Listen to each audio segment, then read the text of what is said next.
ఇటీవల జైలు నుంచి విడుదలైన వైఎస్సార్ కాంగ్రెస్ పార్టీ సీనియర్ నాయకుడు వల్లభనేని వంశీని మాజీ మంత్రులు పేర్ని నాని, కొడాలి నాని పరామర్శించారు. కొద్దిసేపటి క్రితం వారిద్దరూ గన్నవరంలోని వంశీ ఇంటికొచ్చారు. ఆయన్ని పరామర్శించారు. ఇక ఆ టైంలో వారి వెంట వైఎస్సార్సీపీకి చెందిన పలువురు నాయకులు, కార్యకర్తలు, ఫ్యాన్స్ ఉన్నారు. జైలు నుంచి విడుదలైన తర్వాత వంశీని పేర్ని నాని కలవటం ఇది రెండోసారి. బెయిల్పై విడుదలైన మరుసటి రోజు నాని ఆయన్ని కలిశారు. యోగక్షేమాల గురించి అడిగి తెలుసుకున్నారు. తాజాగా ఇప్పుడు మరోసారి కొడాలి నానితో కలిసి వంశీ ఇంటికి వెళ్లి కలిశారు. వంశీపై నమోదైన కేసులన్నింటిలోనూ దేశ అత్యున్నత న్యాయస్థానం ఇటీవల బెయిల్ ఇచ్చిన విషయం తెలిసిందే.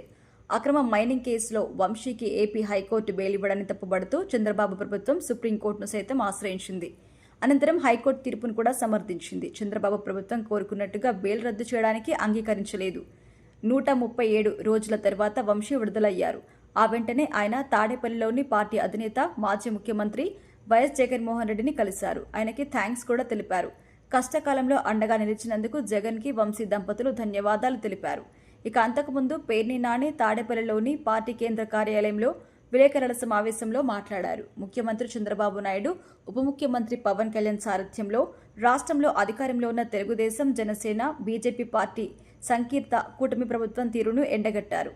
గుంటూరు జిల్లా మన్నవ గ్రామ సర్పంచ్ నాగమల్లేశ్వరరావుపై పట్టపగలు నడి రోడ్డుపై టీడీపీ నాయకులు అత్యంత కిరాతకంగా చేసిన దాడిని చూసి రాష్ట్రం మొత్తం ఉలిక్కిపడిందని అన్నారు. తెలుగుదేశంలో రక్తపాతం సృష్టిస్తుంటే కూటమి నేతలు వారిని ప్రోత్సహిస్తున్నారని అన్నారు. రాష్ట్ర వ్యాప్తంగా ఎక్కడ చూసినా కూటమి నేతల రౌడీజం, గుండాగిరితో అరాచక పాలన కనిపిస్తుందని పేర్ని నాని ప్రెస్ మీట్లో ధ్వజమెత్తారు. మహిళలకి, బాలికలకు కూడా రక్షణ ఉండట్లేదని, శాంతి భద్రతలకి కాపాడాల్సిన పోలీసులు టీడీపీ నాయకుల దారుణాలకి, ఆగడాలకి అండగా నిలబడి ప్రోత్సహిస్తున్నారని ఆవేదన వ్యక్తం చేశారు. ప్రభుత్వ వైఫల్యాలను ప్రశ్నిస్తే వాటికి సమాధానం చెప్పుకోలేక అధికారంలో ఉన్నామనే ధీమాతో వైఎస్ జగన్ను భూస్థాపితం చేస్తారని చంద్రబాబు బెదిరింపులకు దిగుతున్నారని పేర్ని నాని అన్నారు. సంక్రాంతి నాటికి రోడ్ల మీద గోతులు పూడుస్తామని చంద్రబాబు హామీ ఇచ్చారని, 6 నెలలు దాటినా దానికి అతిగతి లేదని విమర్శించారు. ఏడాది కూటమి పాలనలో వ్యవస్థలన్నీ నిర్వీర్యం అయిపోయాయని కూడా విమర్శించారు.